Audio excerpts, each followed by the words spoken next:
Welcome to the Traveling Professors. I'm Professor Bob. And I'm Professor Sherry. And together we are the Traveling Professors. Welcome to show 62. Sherry and I are going to take you on a walking tour of the fortifications of the city of Rhodes. This is part one. Part one will be the section where we go from the gate of the Grand Master, which is the Amboise Gate, all the way around to the harbor areas and back to the St. Catherine's Gate, which is where Sherry and I came in when we flew in from Athens. These fortifications are castles on steroids.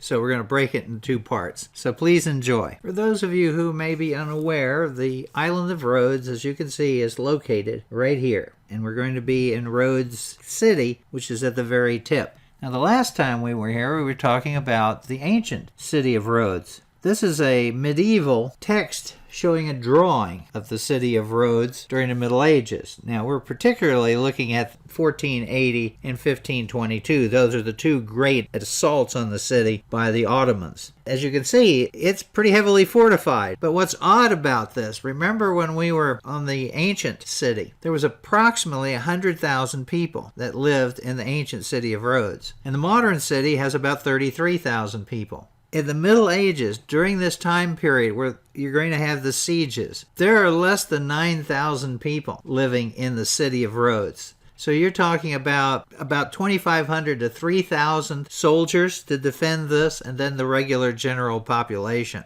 If we go to a chart that shows the divisions of Rhodes, now this is controlled by the Knights of St. John, or the Hospitallers, and they're known as the Knights of Rhodes. They came in when the Holy Land collapsed and they needed a place to go. They went to Cyprus first, and then they came to Rhodes. And what they did is when they constructed their fortifications, and they were very good at doing fortifications, when they began to be assaulted by the Ottomans, you have people who come from all over Europe to be part of this organization. So you'll see on this map, you'll see Provence, England, Spain, Germany, France. They've divided up the defense of the city, and the knights from those countries are responsible for that section of the fortification. And so they're given different sections of the walls to encourage them to compete against one another. We can't let our people down. We have to defend this piece of the wall. What we're going to do today is we're going to leave from the Amboise Gate right here, and we're going to see the fortifications that are right along through here down to the harbor. We're going to go to the end of the Mandrake Harbor, which is where we were last week. That's the military harbor at the time of ancient Rhodes. And so we'll go down here and we'll come back. We will actually take, since we were out in the ship, we'll take a view of the fortifications as if we were the Ottomans. After that, we're then going to go down to see the Fort St. Nicholas and then come back to the towers over here. I'll show you where the boom was located, and then we'll come all the way down to the St. Catherine's Gates. From a modern standpoint, the Mandrake Harbor was the one that was closed off. But during the siege by the Ottomans, in the 14 and 1500s, they actually had a fort right here, and it stretched a chain across the other side to right here. And this area also had a lot more windmills, which is why this is called the Fortress of the Windmills. And when you have a chain that goes that far, it's actually supported with floats to make sure that you can see it. It's similar to what they used in Constantinople to bridge the Golden Horn. So that's the geography that we're going to be looking at and the route that we're going to be taking. But if you look at this picture, it's just nuts to think that you could defend this with less than 10,000 people. In 1480, Mehmed II brought with him, they say 100,000. That's really an exaggeration. He probably had 20 to 25,000. There were only, at that particular time, about 2,500 to 3,000 soldiers to defend against him. When Suleiman comes back in 1522, you're going to have probably 5,000 to 7,000 population, but you're only going to end up with 2,000 professional soldiers. The rest of the numbers happen to be just the regular people living in the city. But Suleiman is going to have 100,000. Of that 100,000, approximately 20 or 30,000 of them are miners, because they're going to try to tunnel under the fortifications. The Knights of Rhodes became the Knights of Rhodes in 1309 when they took over Rhodes from its inhabitants. And from that time on, they're constantly being attacked by the Turks. As a matter of fact, they are attacked 7 times from 1309 to 1522. They were actually attacked in 1310, 1313. But the first 5 attempts, not really a problem, because there's no such thing as artillery. So you have to try and capture a place by scaling the walls or tunneling or battering down the gates. When you get to 1480, that's a different story, because you have artillery. And what you see here is a picture of how they moved some of the smaller artillery. Couldn't fire that from that device. It would just roll back and who knows kill how many. And here's a picture of what it looks like. Sherry and I went to Istanbul years ago, and I spent part of a day in the Military History Museum. And they have cannons from the time of Mehmet. So here's a relatively small one. And then in this picture, you see how they managed to utilize them. They're still using trebuchets. And even the Knights of Rhodes are using trebuchets and catapults, but they will also, by 1480, have cannons as well. And by 1522, they're really good at firing them. But they will put them on devices that cradle them, so they kind of swing when they fire, or they're basically piled up. Now you see this cannon here. This one is quite a monster. First of all, it weighs 15 tons. It has a barrel that's 35 feet long and diameter of 2 feet and 3/4. Can fire a cannonball, and most of these are stone. By the time you get to 1522, they start using some iron. And they can weigh up to 600 or 700 pounds, but they usually run in the 200 to 500 range. Cannon itself can only fire about 14 shots a day at maximum because of the amount of stress on the metal. It has to cool down. When you consider the last 5.5 feet of that cannon is where they put the gunpowder, and you got to put it in from the barrel and then move it down. That barrel has to be perfectly cool, otherwise you'll be firing your cannoneers out. They have to be propped up. They make smaller ones. Here's a smaller one. But here's an example of how you could have them on the battlefield. They may simply pile up some dirt or fencing and then place it there. By the way, these are dioramas, so picture that is painted, but that's actual cannon from the time of the siege of Constantinople. And then you get a little better at it. Here's an example from France. This one would fall into the same category. It's a mortar, more or less. And when you see the studs on either side of the cannon itself, that's not where you're going to put wheels. Wheels can't support it. That's so that you can drag it. You can put ropes around it and drag it into position. There's a view of it from the front with the iron cannonball in front of it, and that's Sherry. Some smaller ones, and they even make some that you can carry them, use them by hand. And then here's one that shows the difficulty in firing them. This one, again, would have been just propped up. And then here is, see the little hole? That's the touch point. So you could put a fuse there, but otherwise somebody's going to have to put a long stick that's on fire and light this and hope it doesn't blow up, because they blow up periodically.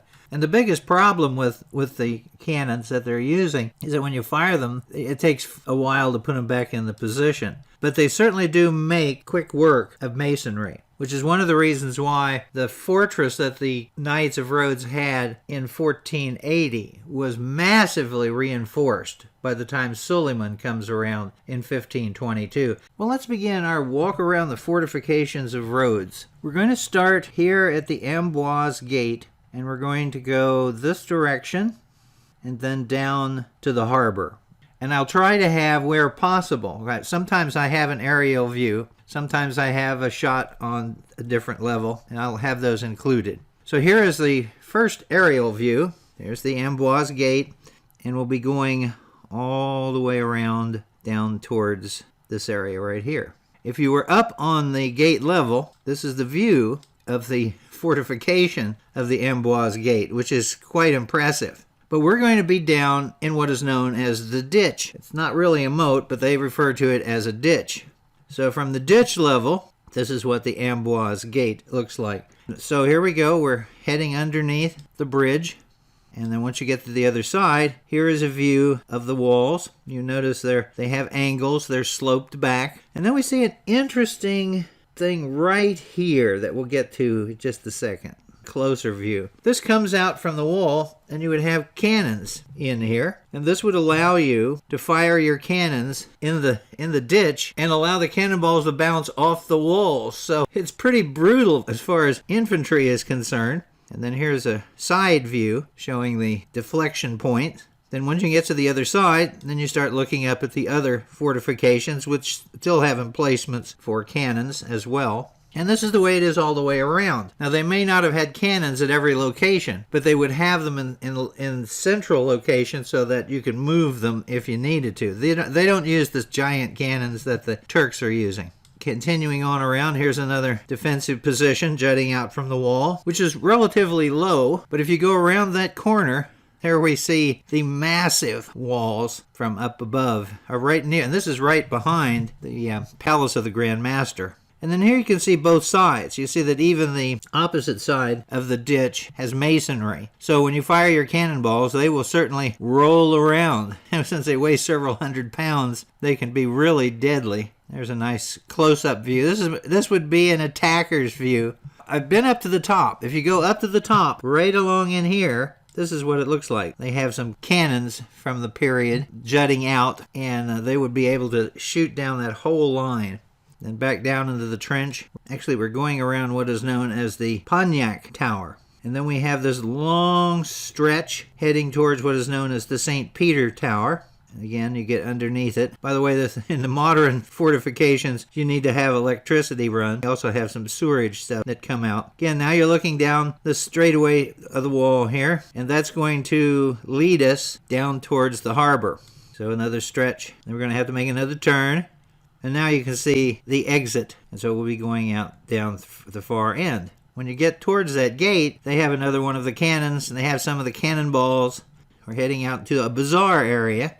And if they were doing some work, but I assume this is what your ladder would be if you are attacking the city from that direction. Our next stage of the walk is to come up this side of the Mandrake Harbor, which was the ancient city of Rhodes' main military harbor, so that we can get a view across to Fort St. Nicholas. So here we are coming out fortress there around the main city to the harbor line. There's one of the churches in the area. And then, of course, we walk on up there, go past our submarine boat and the little pirate ship. And then we get up to the modern entrance that we have, where you have the entrance in and out. And then we look straight across from one side to the fortress on the other side. Now, during the Middle Ages, this was not blocked off. It was open. The chain over the harbor is on the other side to another area. So the Ottomans could come in from this side, but then they had to try and cross over here. And so here is the fortress of St. Nicholas today. And here's a drawing of what the fortress looked like at the time of the attack in 1522. Now I'm going to try to give you a Suleiman the Magnificent naval view of the harbors of Rhodes in 1522. So taking the modern map, they certainly could not have sailed into the main harbor here because the chain across the harbor is not up here. It goes across here. So they could have gone down this far, and they tried to take this area, but again, they can't sail into this harbor because of Fort St. Nicholas up here. So they ended up landing up here on the coast, part of their group, not the main army. The main army fought down in this area. But their goal up here is to take Fort St. Nicholas. They never did successfully do that. So let's start as the fleet would have sailed by. So here's the Ottoman fleet sailing by Fortress of St. Nicholas, and I doubt whether they would sail this close because they would have been pretty well pummeled.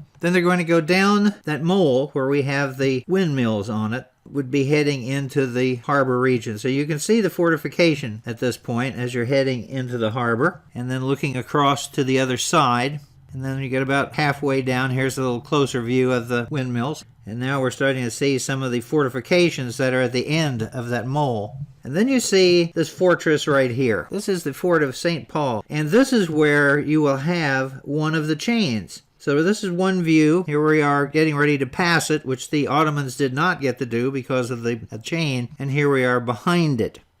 And here is a drawing showing the whole facility. And a chain would then have run across to the other side, which is now a much larger commercial harbor area. This is what it looked like on the one side. You can see the chain, and so that would have been right here. and it would have stretched across to the other side to what is called the French Tower. And this is what you would see, what the French Tower looked like. Now, here it shows that the chain is in the water. That certainly doesn't do any good. They used floats. They put various things to keep it up above the water. You really couldn't keep the chain that tight without some help, but it would have been visible for everyone to have seen, and the Ottomans had no success trying to break through that. So if you go away from that, around into the other part of the harbor, you see the rest of the fortress on the inner part of the commercial harbor.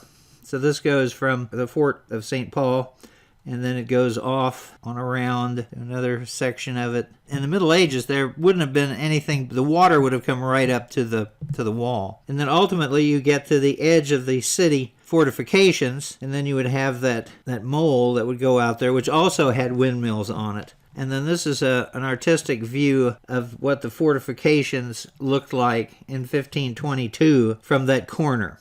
So it was a pretty tough situation for the Ottoman fleet, and they were not very successful at all. But they were able to load the troops at the either end of the city for the infantry assault. Well, let's go out and visit the fortress of St. Nicholas. So we have to actually go through the gate of St. Paul's fort in order to go out the mole, out this direction, towards the fortress. So as you walk out, you can see the stacks of stone that have been put there to reinforce this mole so that it makes a good harbor break for the heavy sea.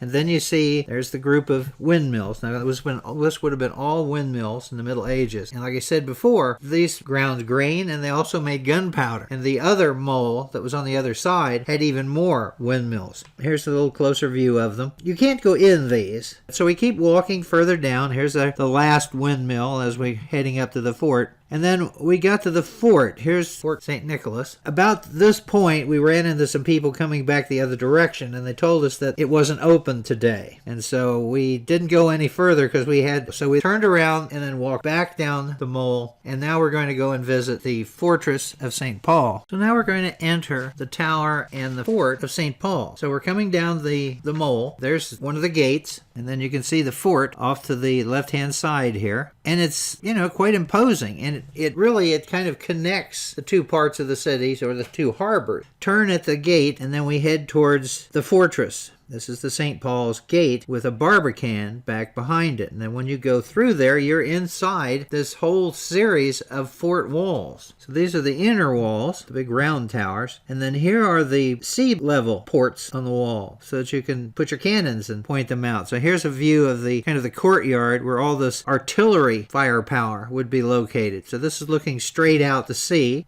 And then here we have one where you're looking down the mole towards Fort St. Nicholas. And then we're up on the wall looking down again into the central courtyard. And then here's a shot from up on the wall looking out to the mole, going out to Fort St. Nicholas and, of course, the Mandrake Harbor. And then here's the view down the other direction. So you have artillery that can shoot all the way down this way. And then where that tower is today, that would have been where the medieval Tower of France would have been located, where the chain came across. And then here we are at the end of the fortification, taking kind of a shot as we're getting ready to leave. So once we left the fortress, we then are out into the harbor area. The water literally comes right up to the wall here. And then in other places, there's a street where they have parking for people that come in to visit. Now we're going to walk from what is known the Arsenal Gate to the Sea Gate. So here's an aerial view showing the fortress wall that comes right up to the Mandrake Harbor, and there is the Arsenal Wall. And here's a little closer view of the Arsenal Wall. It's built differently because when ships were brought in to be repaired, they had to be taken through this particular gate into the city to be worked on. So it's kind of like the dry dock area. And then here we are getting ready to walk down towards the next section, and you notice along the walls here all the parking, practically the main area for parking to visit the city. It does get a little crowded sometimes, as you can imagine. So we walk from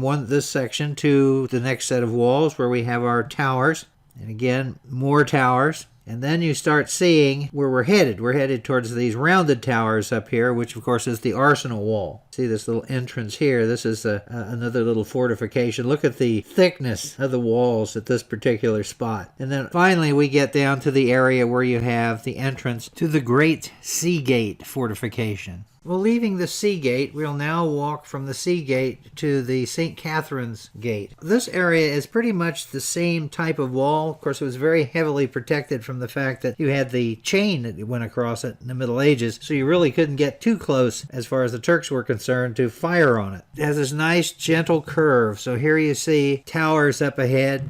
Here we see one of the boats as we're looking around kind of the corner. And then we reach this spot where you can see the end of the fortification, where it will then go back the other direction where you have all the land wall. And that area to the left would have been the other mole in the Middle Ages. Now it's a huge port for large cargo ships and cruise ships. But there was one thing along there. You can see this little shallow area. And if you see a shallow area, that means, yes, Sherry must get in and dampen her feet. So here she is dipping her toes in the beach area there at Rhodes. And then this is the final corner we go around.